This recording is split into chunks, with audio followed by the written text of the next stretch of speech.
Stroy sends it back. Navarro's got it down. The kick is on its way. Long enough. Michigan wins! Coming up on Michigan Replay, we'll recap the opener as Michigan knocks off top 10 Washington. We'll have the highlights. We'll also meet a pair of safeties who are determined to make it unsafe in the Wolverines secondary. And we'll look ahead and scout Western Michigan as the Wolverines get ready for Game 2. All that and more coming up next.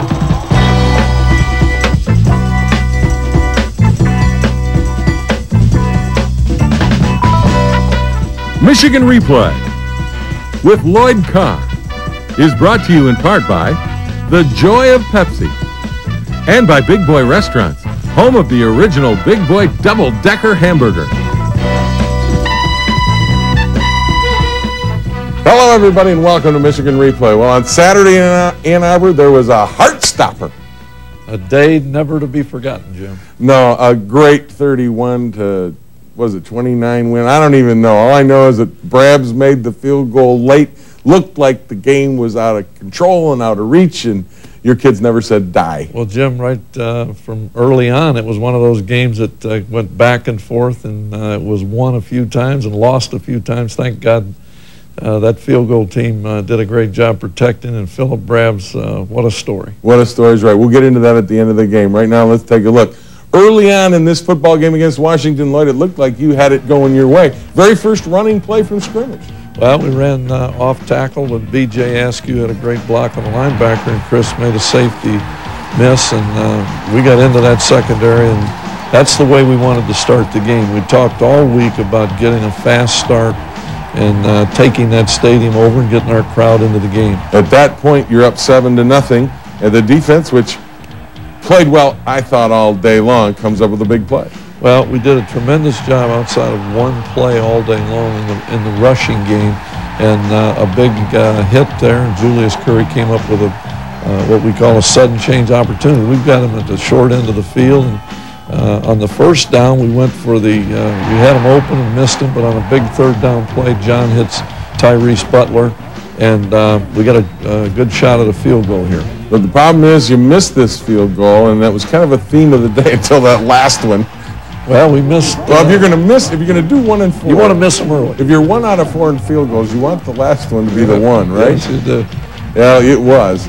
Here's a great play by Dan Romashek, who had a wonderful game defensively. Well, Danny's had a great fall, and he's a fifth-year kid from Chicago, and he's just had a wonderful career. And then you get Pickett out here scrambling around. Victor Hobson makes a play. Well, Victor led us in tackles and came up with a good hit there. I think, you know, the one thing I noticed all day long, Jim, it was a hard-hitting game on both sides. I thought we made some mistakes, but we made some great tackles and great hits. And we get great field position here on a big third down play. We hit B.J. Askew on the screen to the left side. And here's your second big play. Yeah, and John did a great job stepping up. Good play action, allowed Braylon to get deep, and he's a big guy. He's on the fastest corner maybe in the country there in Rock Alexander. Well, you sucked the safety up with that run action look, and that got Braylon at least open over the middle. And Braylon's a big target, Jim. He's 6'3", and he can run, and it was certainly a big play for us. And then you get another turnover. Good play that time by Marcus Curry. Well, Marcus came up with a big play, and you know, we're playing good defense and having some success on offense. But in the second quarter, Jim, we really, after the big play, we struggled offensively. We were into the wind, and Washington, the entire second quarter, had great field position. And it put a lot of pressure on your defense. Yes, it did. And you can see here the defense begins to give up some yardage. Well, we got a young corner there that got to get back underneath that play, but it gives a first down. And then on third down, they hit a back out of the backfield for another first down. And then you say, this is very little pressure. It's really because the defense is a little tight. Yeah, there's no question at this stage. It was very, very hot in that stadium, and of course, that's the way we liked it. They miss the extra point, so it's 14-6 at this point. Then you do the thing that you can't do, turn the ball over. Well, especially at that end of the field, and Chris does not have the ball secured properly, and that's what happens. And again, we put our defense in very poor field position, and we're unable to get them stopped, and they go back. knock it in there and make the extra point. Now it's, you know, instead of us having control of the game, it's an even game. The 14-13 game, and right before half, they make an effort to actually take the lead. Yep, they got down there, made a big play, and we came up with a tremendous stop here. And they took over, I think, inside the 50. And Marlon Jackson, I thought, was just outstanding against Reggie Williams, their top receiver. There's a big block by Carl Diggs. Big special teams play, and Shante Orr's, you can tell he doesn't carry the ball very much. He's changing hands, which makes me mad. But we took it down there and had a chance, missed another field. At halftime, do you go into the locker room a little disappointed because you had the 14-0 lead and you're only up 1? Well, you know, Jim, I went into that locker room trying to tell our team, look, we got off to a great start. Now, the second quarter, we didn't do anything with the ball offensively and turned it over and put our defense in bad field position and played, you know, never did anything, and we're ahead. Look, we're ahead. And that's something to be said. When we come back, we'll take a look at the great finish of Michigan victory. But first, we hear from defensive star Carl Diggs, who says rule number 1 on defense is stop the run. We knew we had a pretty good defense against the run, and everybody just fit their holes right, and people just kept on making plays, getting a lot of people to the ball. And that's what we did. That's what we focused on during 2 days of stopping the run, and we came out and did that.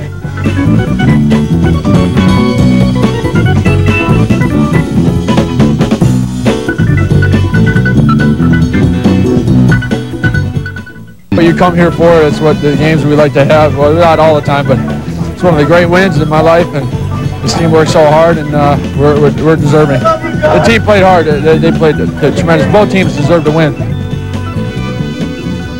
John Navarre after the victory over Washington. And you said after the game, and I love this, you said, hey, look, I'm not going to defend John Navarre anymore because I don't need to. That's right, Jim. He played wonderfully. He played wonderfully. And nobody could be happier for a guy than I am for John Navarre. I know you feel the same way. I know everybody that what he's been through and how he's handled it and how he's worked. I mean, never took all of it, and he's quite a guy. Yep. And here they are at Washington as we get to the second half highlights, and this is where they take the first lead of the game, and this one should have never happened. Well, Jim, we couldn't do anything with the ball. They got down. Our defense is 3rd and 20. And there is a play that we just cannot let happen because we're in position to make a play. Coaches, all they do is they want the player to be in position. Yeah, those are the plays that I mean, we've got to make those plays, and we'll learn from that. But how about the way this team responded? Your next possession, you just, after not being able to move it right down the field. We put together a great drive, and here's a great throw. And B.J. Askew caught, I think I mentioned, 7 balls. On Saturday and did a tremendous job blocking and got us down into the red zone. And John hits Braylon, and Braylon is trying to spin out of there and make a play, and the ball comes loose. And fortunately, one of our guys got it because that would have been a hard turnover to deal with. This is what I like, Lloyd. On the goal line. I know you do, Jim. It's about time. And I like it too. You move that line of scrimmage up there. Well, Jim, you know, our offensive line, that's a young group. But I thought, generally speaking, they did a very good job protecting the quarterback. And there were some times when we asserted control of the line of scrimmage. This was one of those freak plays. Well, yeah, it's a great break for Washington. One of their kids got their hands up, and the ball happened to stick. Our defense made a great stand there. That maybe is the biggest stand of the day for our defense, keeping them out of the end zone and holding the 3. And that made it 23-21 Washington. Here's a play that should have been a touchdown, but Calvin Bell just can't keep his feet. Well, you know, Calvin had a touchdown there if he could have kept his feet. But, again, good play action, good call by Terry Malone, and wonderful execution. Watch Navarre block here. There's Pearson blocking. And we're getting down into and again, field goal range. And again, you're doing a great job of run action and getting people open, but the run game has to be effective in order for that to work. Yes, it does. And I don't know, Jim, how many times we ran the football, but right here, to me, that was one of the best runs of the day. Me too, because you knocked them off the ball. Yes, we did. And Tony Pape and Dave Petrozello and Pearson and Boss and Courtney Morgan and Joppru. I mean, that was what you like to see in Michigan football, and you like to see that kind of tackling right there. And that gave you the 28-23 lead, but they come back, and this is the one play you wish you had back. Yeah, there's 2 plays in this game, and if you take 2 plays, our defense was magnificent. But that play, we didn't get somebody out there where they're supposed to be, and then the long touchdown pass, and you know we've got some work to do, but if you take 2 plays out, which you can't, thankfully we won the game. Good play here on the 2-point conversion, because this is an important miss for them, because that kept it a 1-point game. Jim, they went for 2, which was a good call for them. They didn't make it, and now we've still got plenty of time here, and John makes a great throw. Great concentration by Tyrese Butler. Tyrese caught everything that John threw to him. Then you got a chance here late to win it, and you just miss it. This is under 2 minutes to go, and a lot of people think, it's over at this point, except you. Well, Jim, I'll tell you one thing I can say is this. Our offense did a great job not utilizing any of our timeouts, and there's a big play by our defense. Dan Rumashek comes up and 6 or 7 yard loss, and so we've still got time, and watch this play. Tyrese Butler makes a fumble recovery, and that's just huge. If he doesn't make a great hustling play, great protection here, and there's nobody open, but they had 12 men on the field, Jim, and that's a horrible way to lose a game. Well, and it gives you 15 more yards, and Phil Brabs just nailed it. He killed it. I mean, he hit it right on the sweet spot, and I want you to know that was an emotional Isn't that group. fun to see this video? An unbelievable group. Isn't that but Jim, I want to give all the credit in the world to Washington. It was a great football game. There's a lot of mistakes on both sides, but that was a hard fought. That was a great football game, representative of everything good about college football. You were saying after the game you were going to go for a field goal even if it was 60 yards because you felt, even if you don't get the 12 men on the field penalty against Washington, because you thought Brabs had the leg to do it. I think there were 6 seconds on the clock, and it was 4th down, and we were going, rather than throw the Hail Mary, because Phil Brabs has a cannon. I mean, he can kick the ball a long ways, and he did a tremendous job on kickoffs, and Adam Finley was absolutely outstanding in the punting game. So there's some real positives in this game. So the kicking game, even though it was shaky early, may have solidified itself against Washington. Well, you know, Philip Brabs has to gain some great confidence. Yes, and Troy Nienberg kicked a couple of extra points, and he's a solid guy, and Brabs is, and that's what it comes down to. Well, congratulations! It all comes down to 31-29. Michigan wins it. Great victory in Ann Arbor on Saturday. Well, those kids, they deserved it. All right. When we come back, we will take a look at a pair of safeties patrolling the defensive backfield. But first, we hear from Saturday's game winner, Phil Brabs. You just want to be able to win a game for your team, you know. I mean, of course, they did everything else, and I just came in and made a kick at the end. But I guess my dream this season was to kick a game winner against Notre Dame from 55 yards, and I wasn't thinking a game winners would come this early.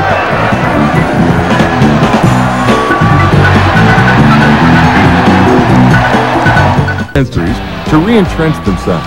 Through these trials, they took their inspiration from each other. I mean, it's tough coming back from injury because not only are you missing those reps out there, but your body has to be physically prepared to go back out there and play 12 games.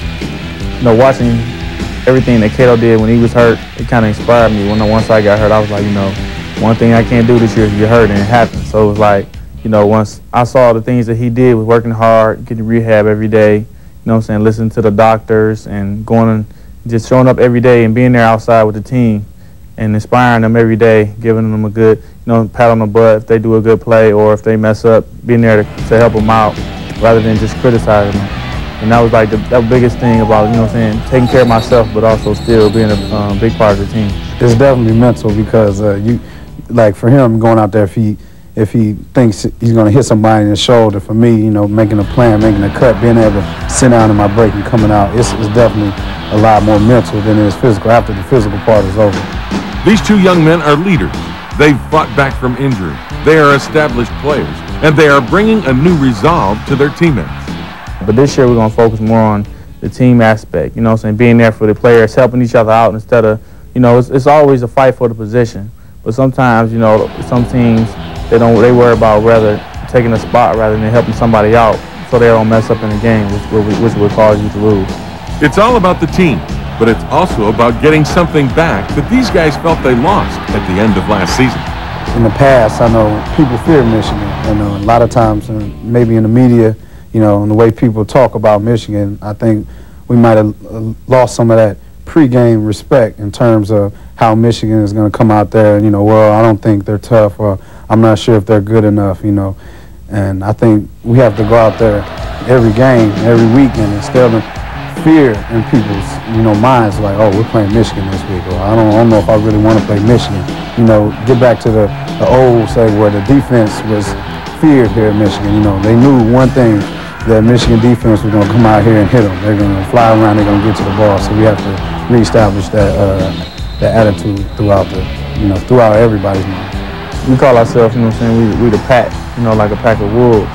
And that's how we got to, you know what I'm saying, attack other teams, you know, and it's like, everybody knows that the talent that we have, but now we have to go out there and perform. You know, one of the things, in a former life, you were a defensive coach, right? But you coached the secondary. I know you did, and that's why I wanted to bring this up, because you defensive guys got to play with a little chip on their shoulder, don't they? Yeah, you do. And, you know, because there's a lot of things that, if you make a mistake back there, Jim, everybody in the stadium, everybody in America knows. And you have to be tough mentally, because, you know, there's going to be some things happen. But I like these guys. They're aggressive.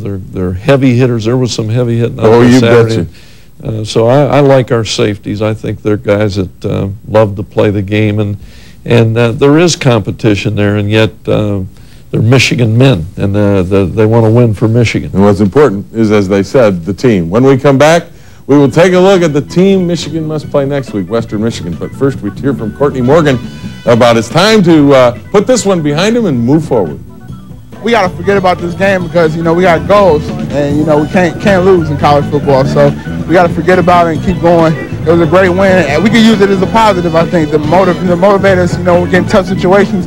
Our opening game, we're in a tough situation. So I think that, you know, it can help us later on down the road because we had to face adversity so early.